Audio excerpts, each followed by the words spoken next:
Sejam bem-vindos ao Nerdologia. Eu sou o Átila, biólogo, pesquisador, e você conhece a loira do banheiro? Hoje vamos entender de onde vem o nosso gosto por terror. Histórias de terror não são bem uma novidade. Não demorou muito entre a criação do cinema e os primeiros filmes de terror, como O Castelo Assombrado, de 1896, e a adaptação de Frankenstein, de 1910. E por um bom motivo: o terror prende até a atenção de macacos. Enquanto a maioria dos nossos filmes é bem entediante para chimpanzés e bonobos, filmes com ação e violência deixam eles vidrados, com direito a agito e vocalização de surpresa. Especialmente os filmes feitos pelos pesquisadores, que mostravam histórias como alguém sendo agredido por um macaco e depois revidando. E como no filme de terror que perde a graça da segunda vez que o vemos, acompanhando os movimentos dos olhos dos macacos, os pesquisadores da Kyoto University no Japão descobriram que eles antecipam os movimentos e sabem de onde acontece a ação quando assistem às cenas novamente.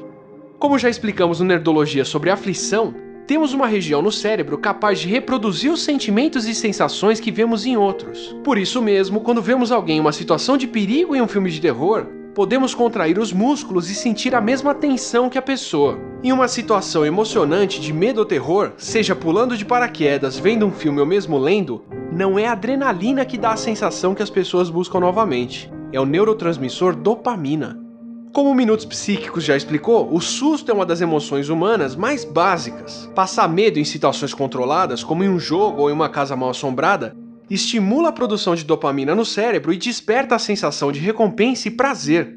Essa resposta varia de pessoa para pessoa, e quanto maior a ação da dopamina no cérebro, mais as pessoas procuram essas situações emocionantes. Daí uma das diferenças entre quem gosta ou não de situações apavorantes.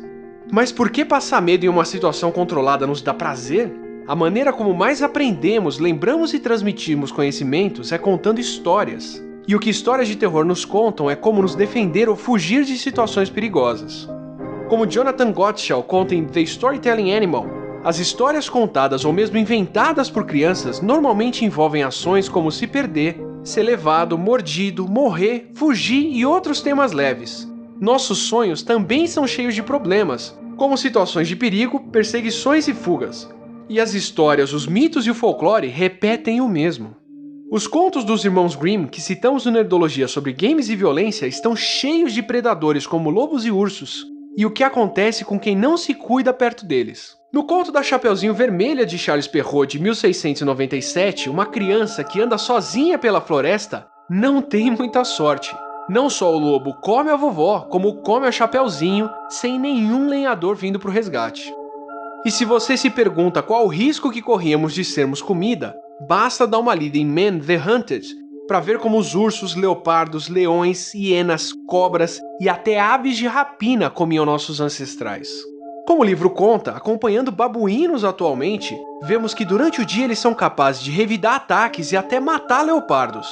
Mas a noite é dos predadores, justamente o ambiente que se passa a maioria das histórias de terror, como já falamos no Nerdologia sobre medo de escuro. Nosso passado de caçados deixou até marcas em fósseis, como o topo do crânio de um australopiteco com 2 furos que batem exatamente com os dentes de um leopardo carregando a vítima para cima de uma árvore, como o Australian Museum reconstruiu. Podemos incorporar qualquer coisa que nos causa medo. Nossas histórias de terror que contamos para ensinar e ilustrar podem inclusive incorporar elementos da cultura e do ambiente ao redor, como no folclore. Predadores como as cobras são tão comuns na América do Sul que viraram o boitatá ou cobra de fogo que o padre José de Anchieta registrou entre os índios. Pior ainda quando os seres do folclore são humanoides como o Yeti ou o chupacabra, ou possuem características que não fazem sentido como os pés virados do curupira, que os torna ainda mais misteriosos.